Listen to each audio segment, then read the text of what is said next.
Hi everyone, I hope everyone is well.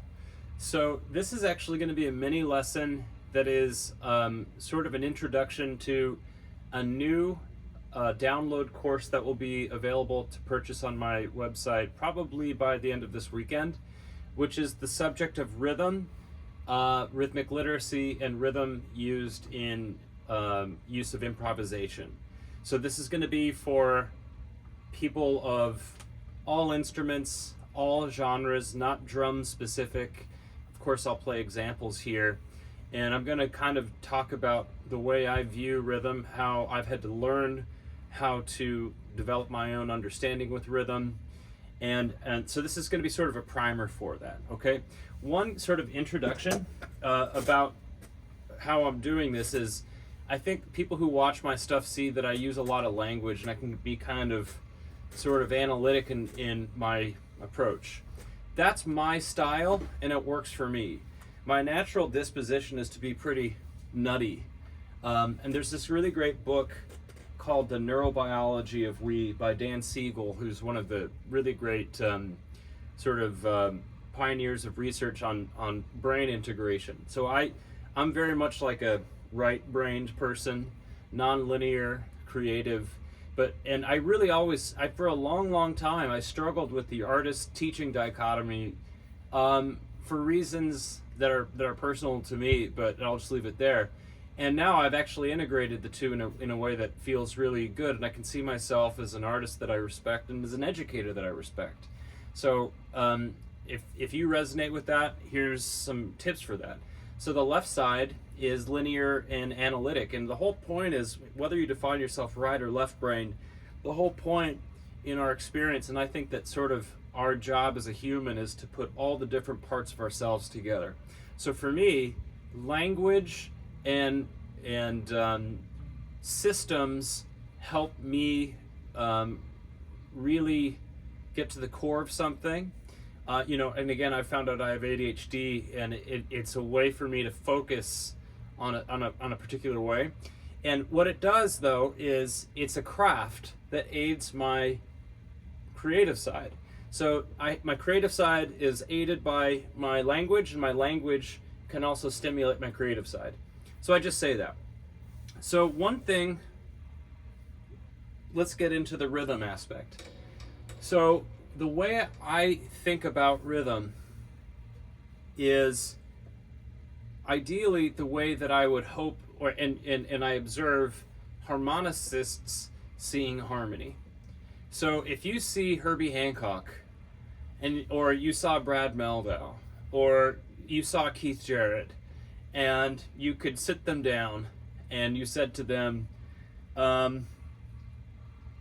here's a B minor sus chord, B minor sus, or a D flat 7 chord, and you could ask them, how many variations of that chord could you experience?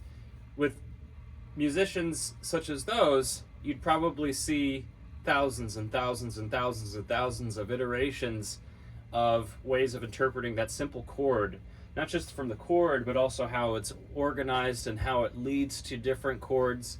There's just such a deep inner understanding and a personal relationship with this. And I think that my personal journey, and why the analytic side has benefited me, is that for me to become rhythmically literate, I've had to be kind of a scientist. One of the challenges, I've been teaching for a long time, and I've had to teach myself, and I see this with a lot of my students, is you can be, and we all can do this if we're really honest, sometimes these lead the show versus these or this. And it's my belief that when your technique is leading the show versus your inner ear, your somatic nature is kind of driving if you're somatic of the body, that's what it means, nature is driving the show, then you are being reactive and not responsive to music. Reactive, you have no control of your nervous system. Responsive, I can observe all the information and I can make the best possible decision with the musical situation in front of me. It's my observation that the really great improvisers have the capacity to be responsive to vast amounts of musical stimuli. So if I'm playing in a pretty intense ensemble, a really incredible bassist, a really incredible pianist, a really incredible soloist, a guitarist or whatever, and let's say we're even playing music that's a little bit intense, rhythmically or metrically, that's a lot of information. My job is to be able to have a holistic view of everything. You know, Jeff Hamilton said in a masterclass a long time ago, you want to be able to hear the softest instrument. And as someone who has more of a modern perspective on music, I want to be able to hear everything around me, and I also want to understand everything around me. So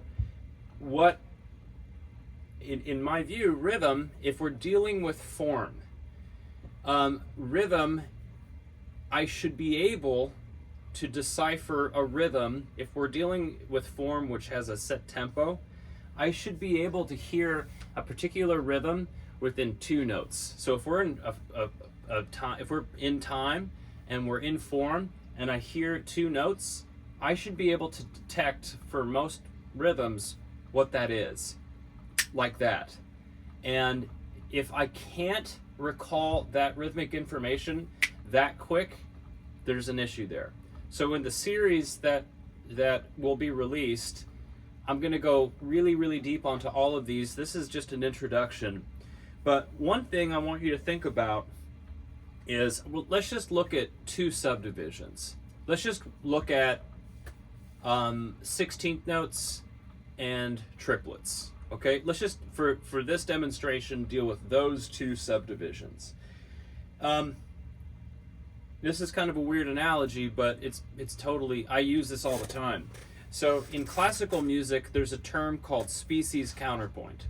So species counterpoint is how, it's like the bedrock of harmony. So first species is whole note against whole note. Second species is two half notes to whole note. Third species is 4 quarter notes to 1 whole note. And then fourth species is 4 quarter notes to a whole note, but there's a suspension on the first quarter note. And the whole point of species counterpoint is to see consonance and dissonant relationships. So I use this term species to understand rhythmic systems. So for instance, when I'm playing 8th note triplets, 1 triplet, 2 triplet, 3 triplet, 4 triplet, there's 12 notes in that measure. There are 2 quarter note triplet species available to me. And what I mean by that is there's 2 ways to view quarter note triplets in the context of a measure. 1 triplet, 2 triplet, 3 triplet, 4 triplet, or 1 triplet, 2 triplet, 3 triplet, 4 triplet. So there's 2 variations. And I should be able to tell really quickly, just from 2 notes, which of those systems, what those systems are.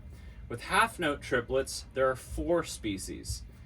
1 triplet, 2 triplet, 3 triplet, 4 triplet, 1 triplet, 2 triplet, 3 triplet, 4 triplet. Second species, 1 triplet, 2 triplet, 3 triplet, 4 triplet, 1 triplet, 2 triplet, 3 triplet, 4. Third species, 1 triplet, 2 triplet, 3 triplet, 4 triplet, 1 triplet, 2 triplet, 3 triplet, 4 triplet. Fourth species, 1 triplet, 2 triplet, 3 triplet, 4 triplet, 1 triplet, 2 triplet, 3 triplet, 4 triplet. So here is half note trip. I'm going to play just a rock groove, bass, playing quarter notes 2 and 4. First species, 1 triplet, 2 triplet, 3 triplet, 1 triplet, 1 triplet, 2 triplet, 3 triplet. Second species, 1 triplet, 2 triplet, 3 triplet, 4 triplet, 1 triplet, 2 triplet, 3 triplet, 4. Third species, 1 triplet, 1 triplet, 2 triplet, 3 triplet, 4 triplet, 1 triplet, 2 triplet, 3 triplet, 1 triplet, 2 triplet, 3 triplet. Four species, 1 triplet, 2 triplet, 3 triplet. So we're getting really clear on different categorizations about that. And now, to get less analytical, what I think is also cool is to create an emotional connection. So some of my favorite drummers, like Jorge Rossi and Jeff Tain Watts, use these particular rhythms in really, really interesting ways where they pull time backwards. So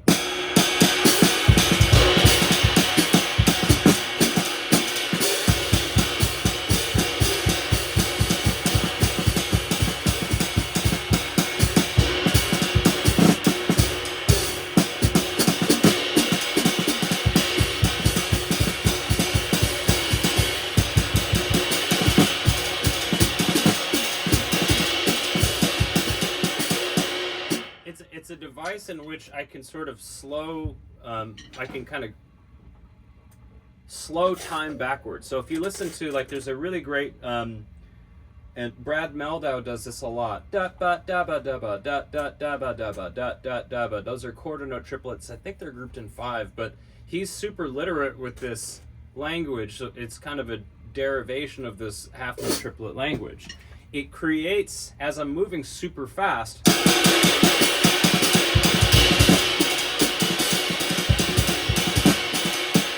half note triplet creates a retardando in terms of the feel. It's almost like being sort of suspended in air.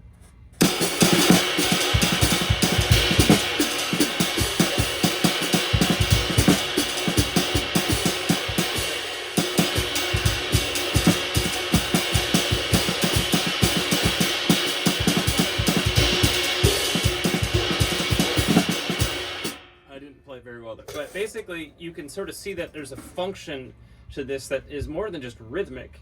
It can create an emotional tension aspect. Then there's more exotic triplet rhythms like triplets grouped in 5, which kind of do something very similar. So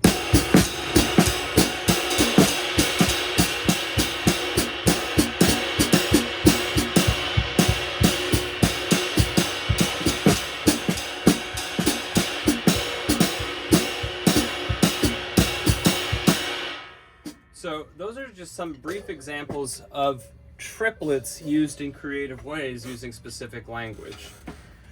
With 16th notes, let's just leave it, and I've covered this a little bit in my vector system, let's just use dotted 8th notes and 16th notes grouped in 5. So dotted 8th notes are any rhythmic system so it goes 1 E and a 2 E and a 3 E and a 4. This is a hemiola, which is a rhythmic system that takes more than one measure to resolve.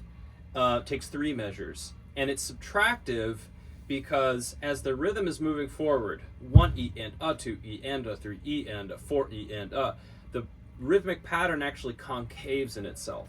So that's important. It doesn't matter how big a rhythm is, it's additive or subtractive based on its function. So if I have like 15, 16, which is a big number, but at 1 E and a 2 E and a 3 E and a 4 E and a 1 E and a 2 E and a 3 E and a 4 E and a 1 E and a 2 E and a 3 E and a 4 E and a 1 E and a 2 E and a it's still subtractive. So 16th notes grouped in 5 is the first additive rhythm. 1 E and a 2 E and a 3 E and a 4 E and a 1 E and a 2 E and a 3 E and a 4 E and a 1 E and a 2. So I'm just going to play in like a duple rhythm, and I'm going to use subtractive rhythms and additive rhythms to create pushing and pulling in 4-bar phrases.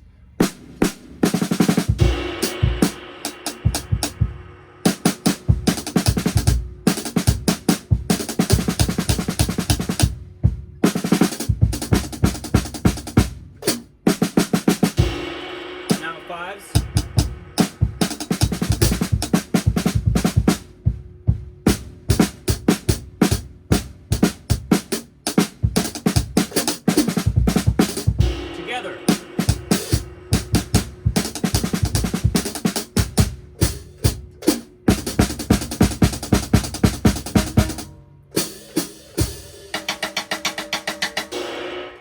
I guess that's a good place to end it right there. So in the series that I will release, I'm going to go in detail with duple rhythms, triplets, basically all subdivisions from quarter notes to 32nd notes. I'm going to talk about groupings within each of the systems. I'm going to talk about polyrhythms, hemiolas, how we can move and use metric modulation to connect even the most weirdly adjacent meters in a logical way that's creative. And more than anything, to just give you some confidence about rhythm in the same sense that when I look at a lead sheet and I see a harmony and I can see something, I want to be able to have that same decipherability with rhythm. Thank you. Stay tuned.